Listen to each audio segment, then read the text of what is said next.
I wanted to ask where we currently are now in this in the Iran war, because the information war is kind of thick. It makes it very difficult to follow the situation.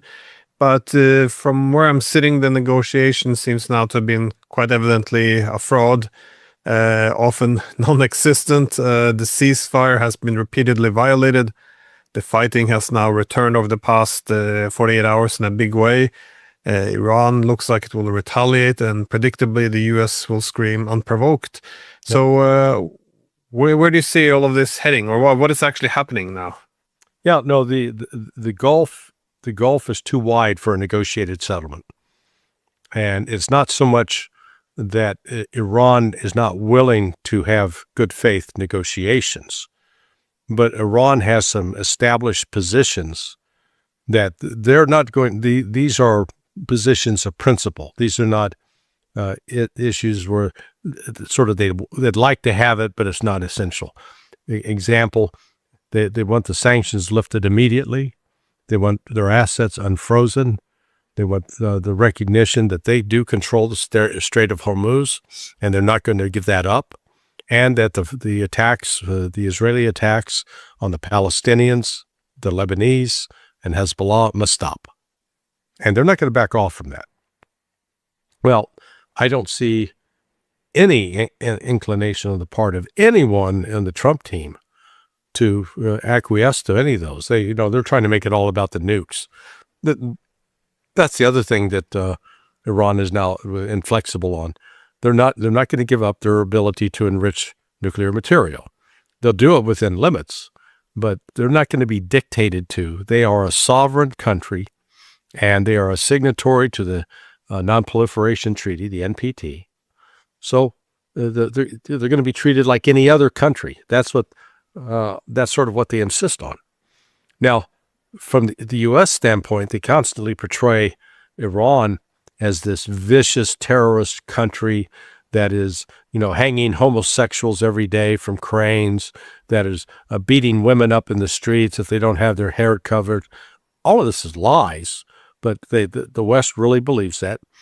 And on top of it, they believe that the economy is in such terrible shape in Iran that if the United States just continues to apply this pressure, Iran's going to be forced to surrender. They'll have no out.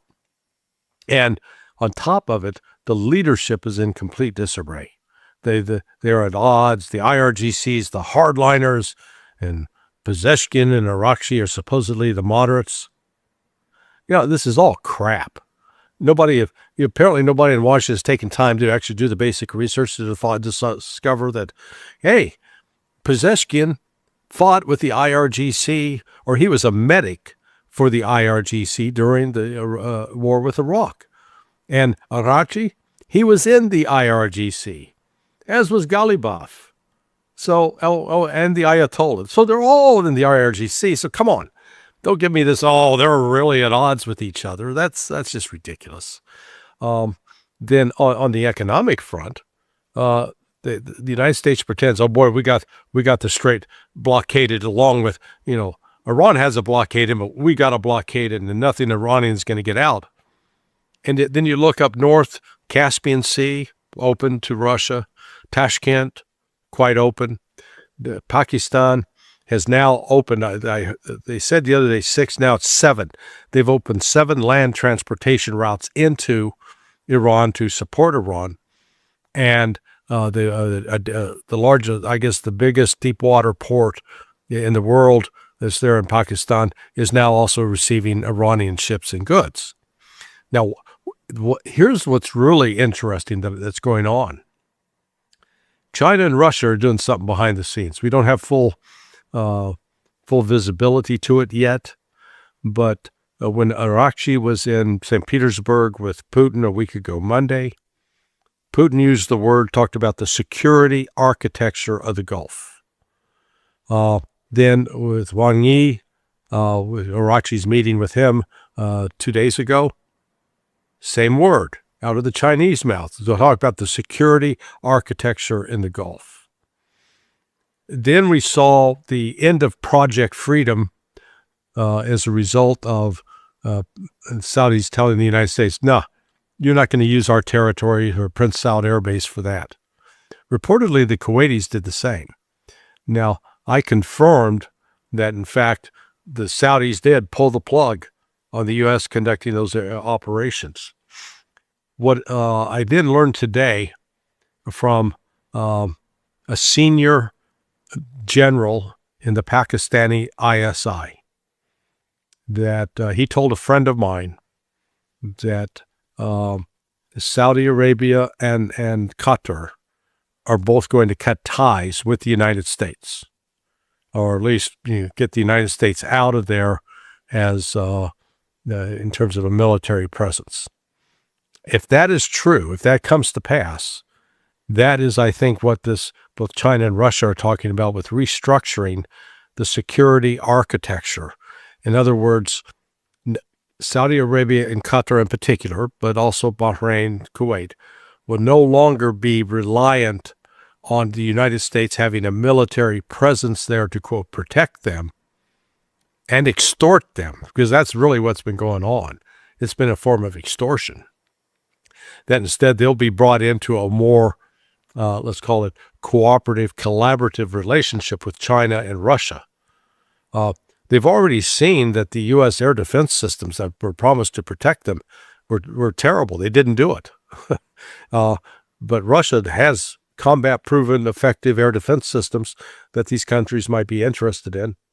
But neither China or Russia are going to force these countries to buy Chinese bonds or to be basically economically blackmailed. So that's what's going on behind the scenes right now. I think that in part explains why we've not seen a broader military retaliation by Iran so far, because what China and Russia are doing with the Saudis, with Qataris, and with Oman. I'm not sure UAE may be, unsavable.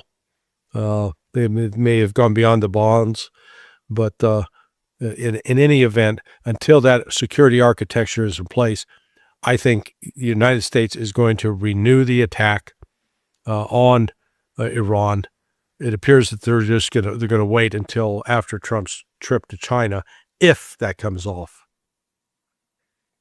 What you said about the non-proliferation treaty, it's very important though, because I don't think everyone is quite familiar with it, that the reason why it's against international law to acquire nuclear weapons for a non-nuclear weapon state is because they have signed under the non-proliferation treaty. But by committing to not acquiring nuclear weapons, by signing this treaty, they also have the guaranteed right to have a civilian nuclear program. But the U.S. is quite explicit now, though. They don't want Iran to even have a civilian one. But so in this regard, it's the United States that's in breach of the non-proliferation treaty.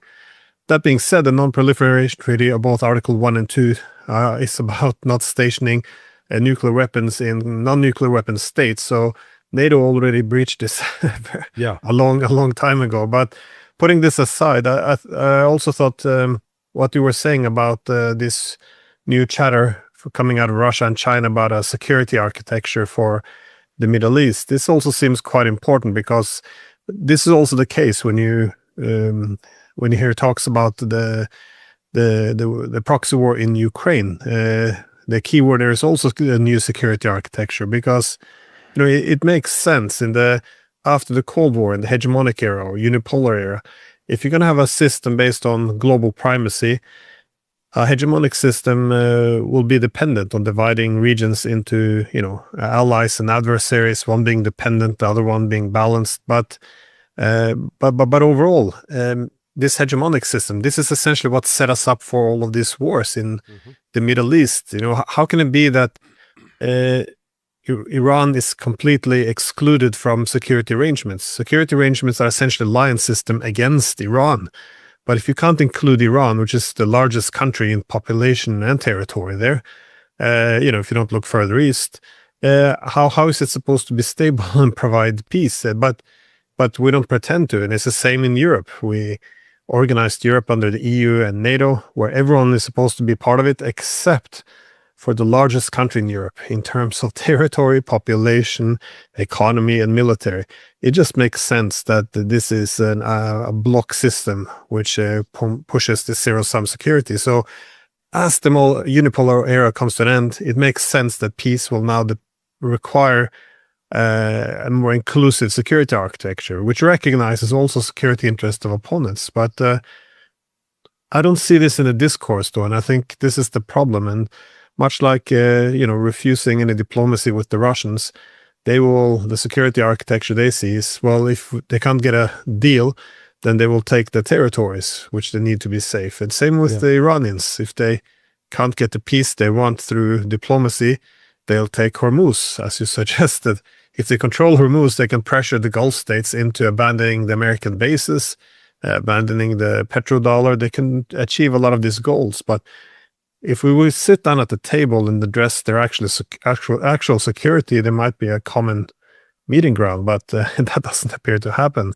But more specifically, though, where do you see the fighting happening now? Because I was looking at some reports, mostly on Telegram, but essentially it's explosions in Iran, UAE. I hear hits on American warships. Again, I'm not sure what is confirmed and what's not confirmed at this point in time. Yeah, so at this point, it's a little bit of tit for tat.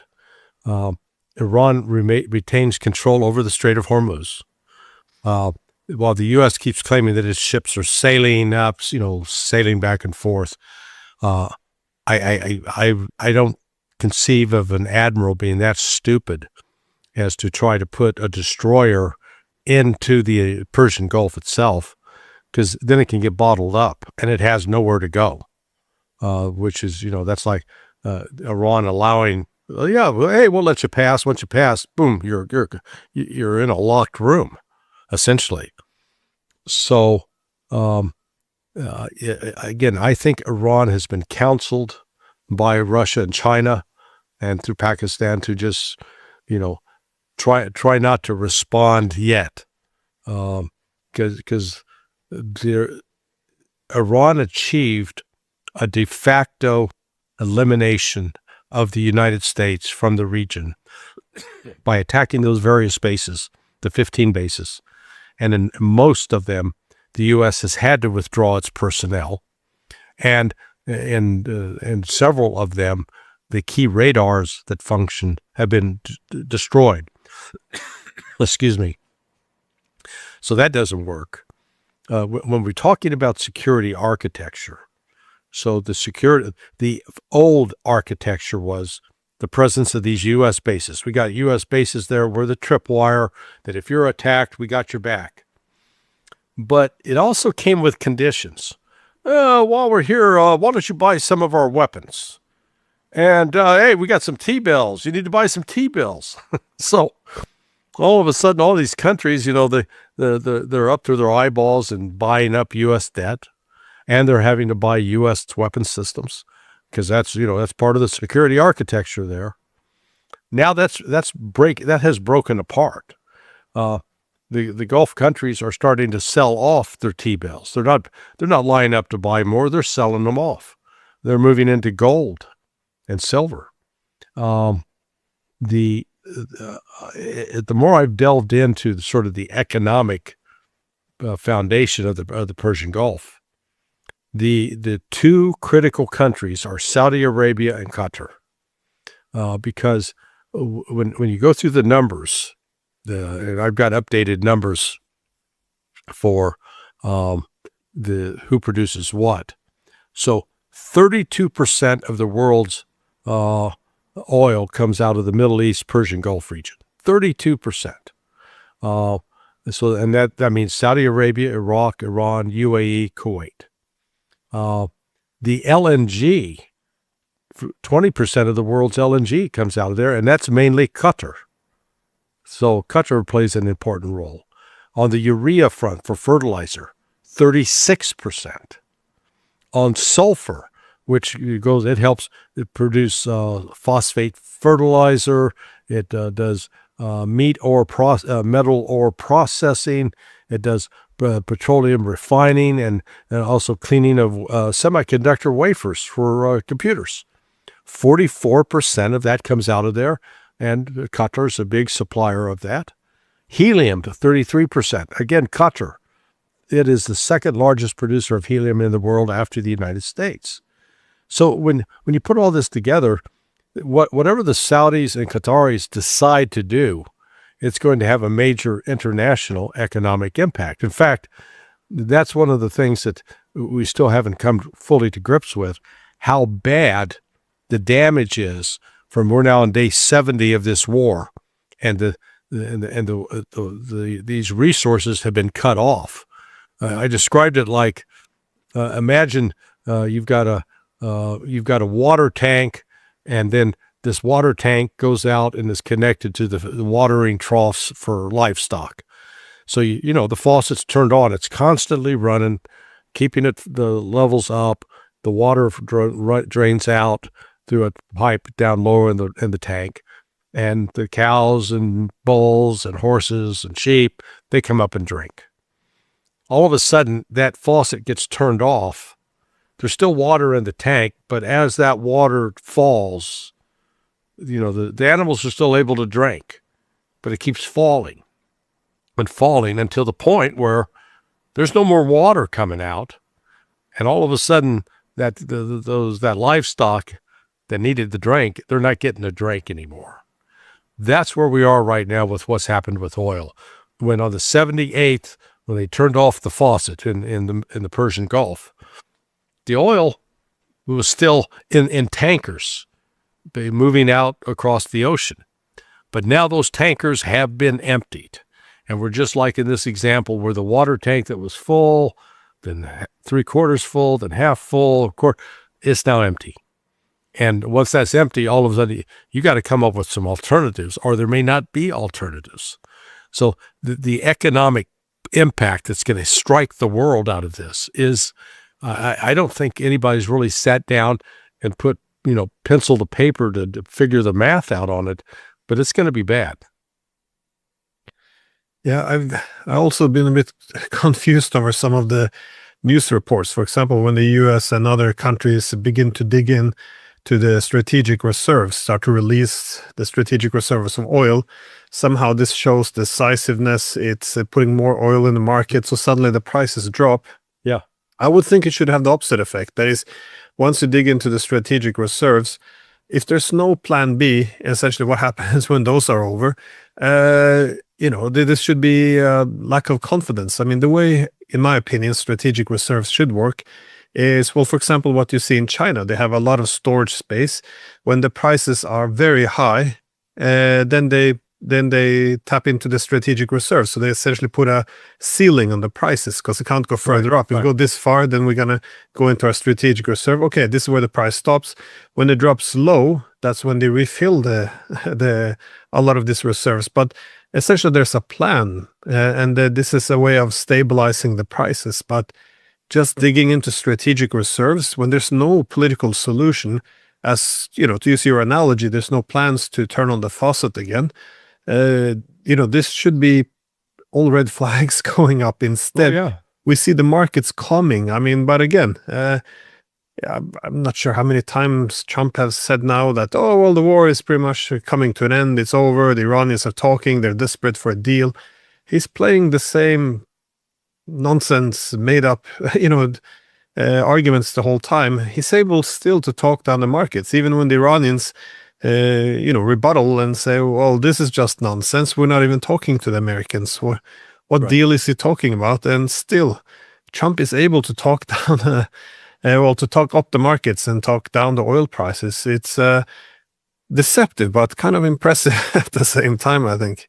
Well, yeah, the college economic classes I took, and I did work on a PhD field in international economics. So I got a little past basic economics. But the idea was that these markets play fair. And essentially that if you've got a large supply of something and the demand for it is fixed, then the price of it's going to fall as that supply increases. And so it's a dynamic interaction between supply and demand. And so what we're looking at, though, right now is we got a dramatic fall in supply.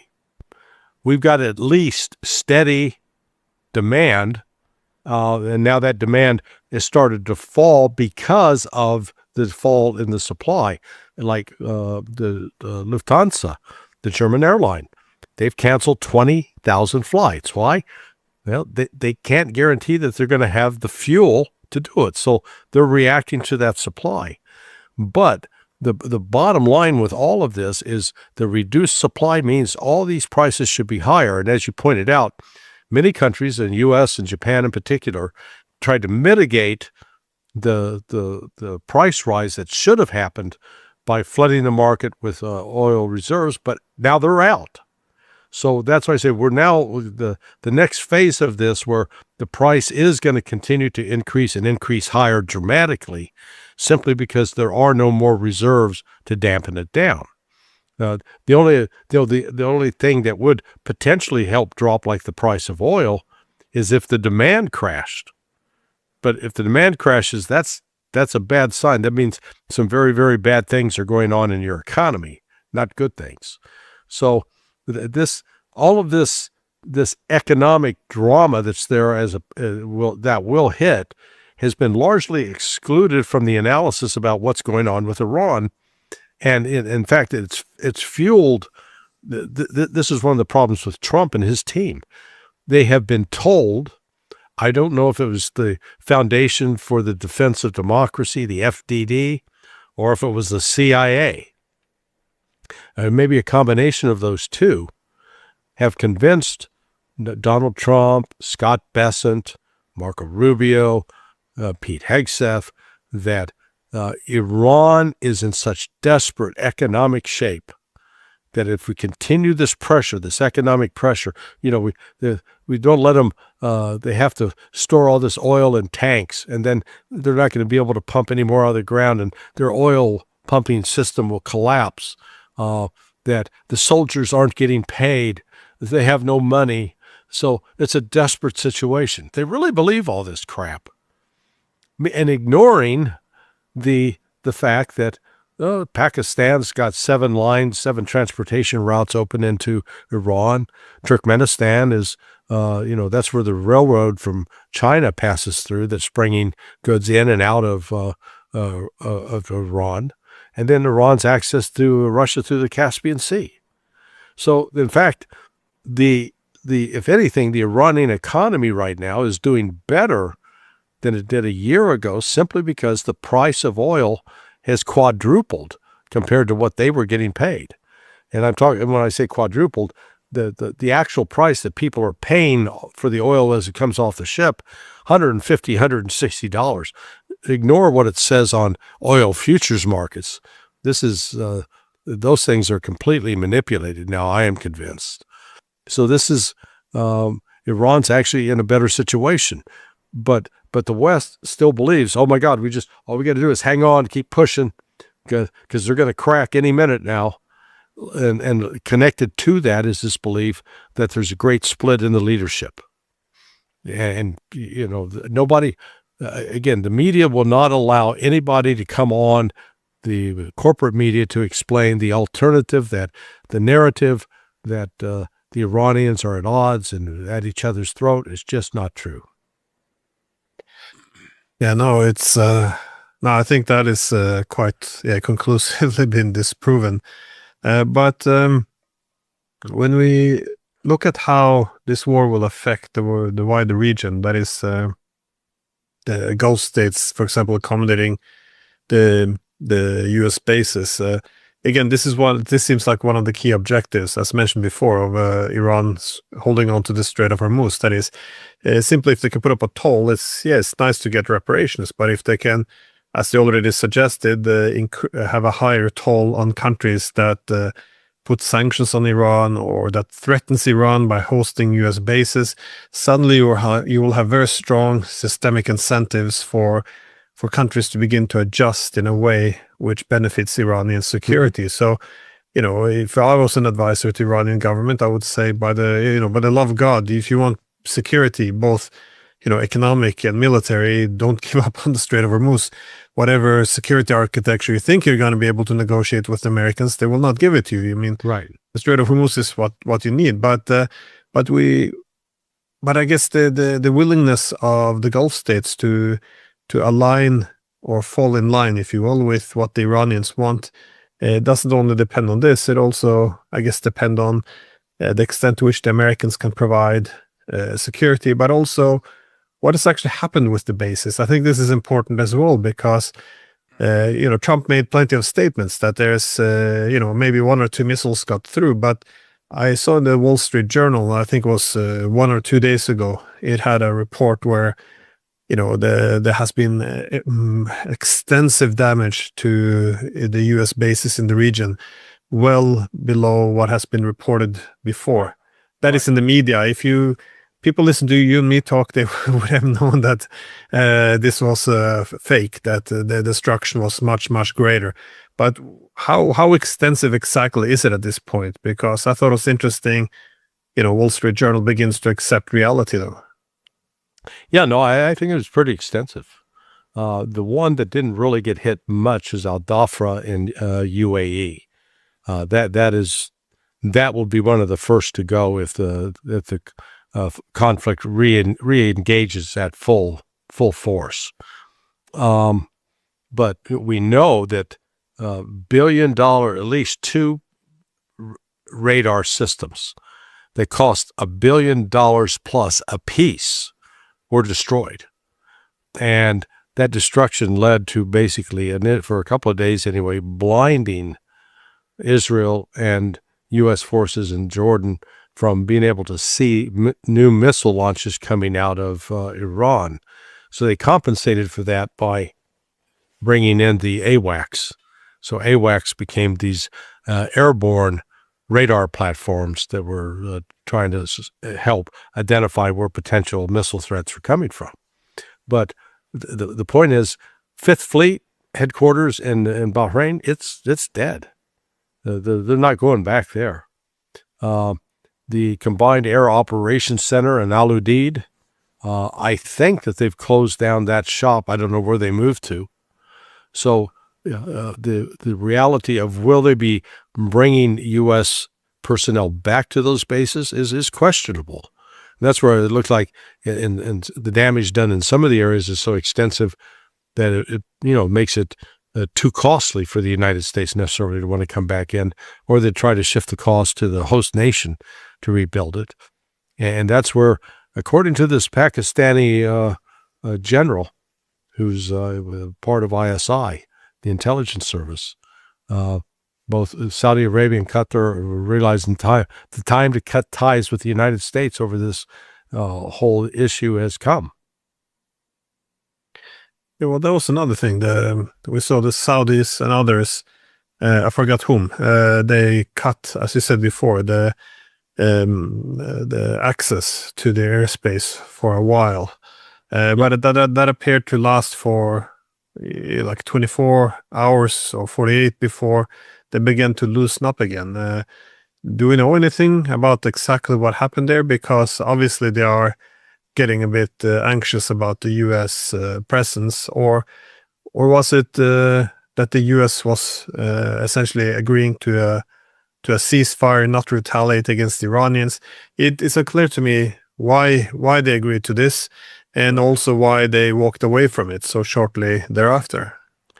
All I know that I could confirm was when I heard the NBC report, and the essence of that was that Saudi Arabia, they had blocked further flights in support of Project Freedom, and that Trump had got on the phone with Mohammed bin Salman, pressing him to reverse himself, and he said no. I was able to confirm that all of that was true because people who were involved on the U.S. military side of the house, planning air operations, etc., they were scrambling around trying to figure out alternatives on that day. So it did happen. I have not yet confirmed that the base fully reopened.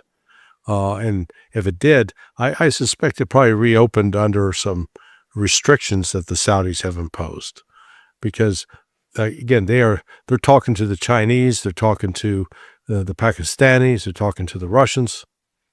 And I think they recognize they got to have some other options here, because the United States is not as powerful as it once seemed to be.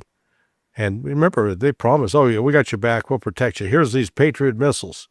They didn't work. They failed.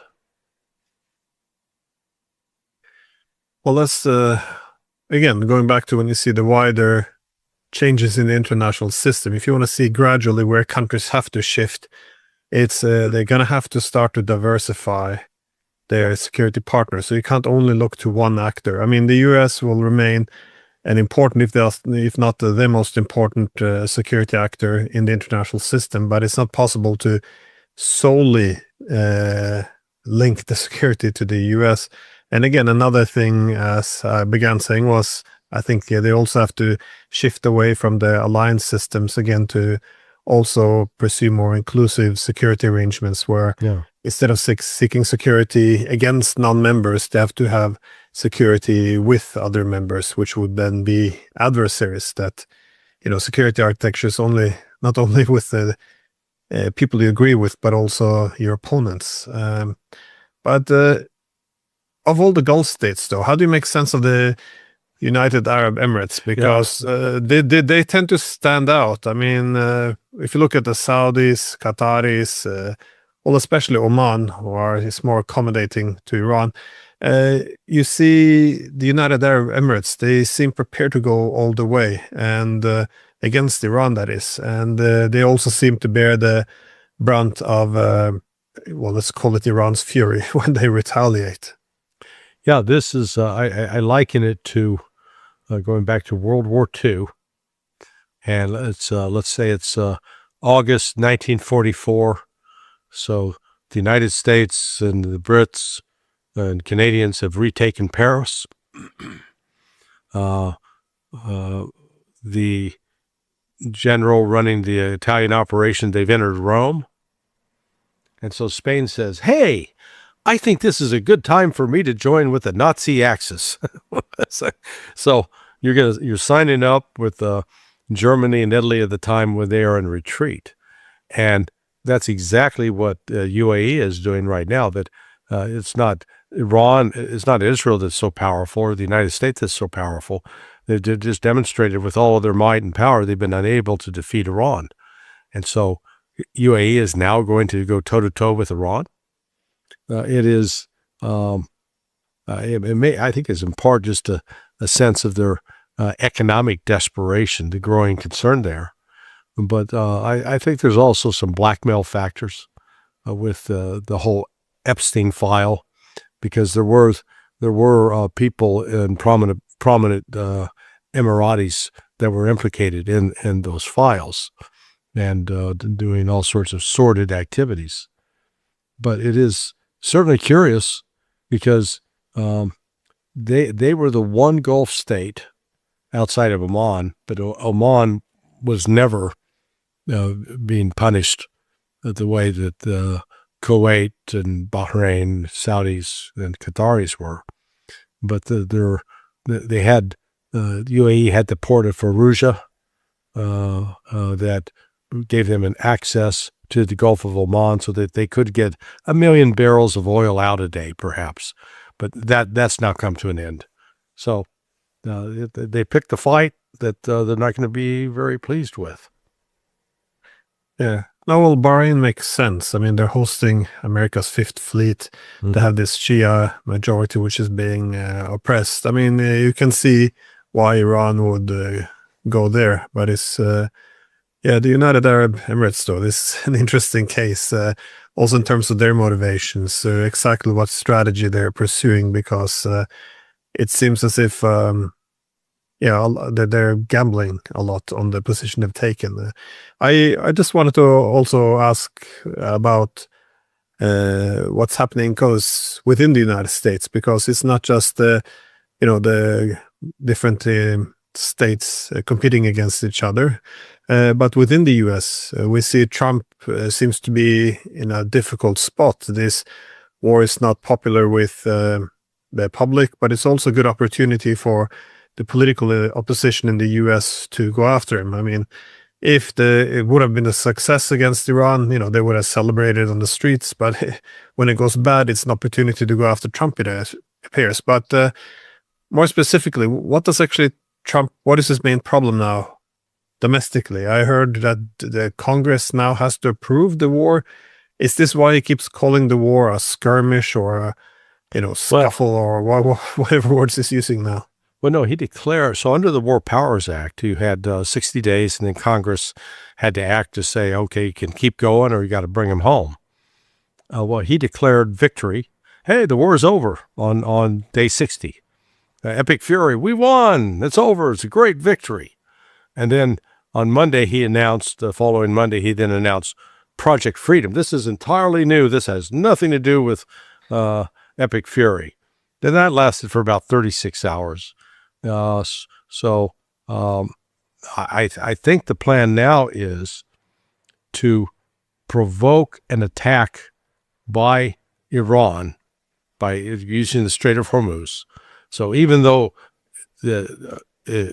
Iran is engaged in self-defense as it sees it, it will be sold to the American public as this was a illegal act of piracy on the part of Iran, and they've attacked us, and so we got to retaliate. We've been attacked now.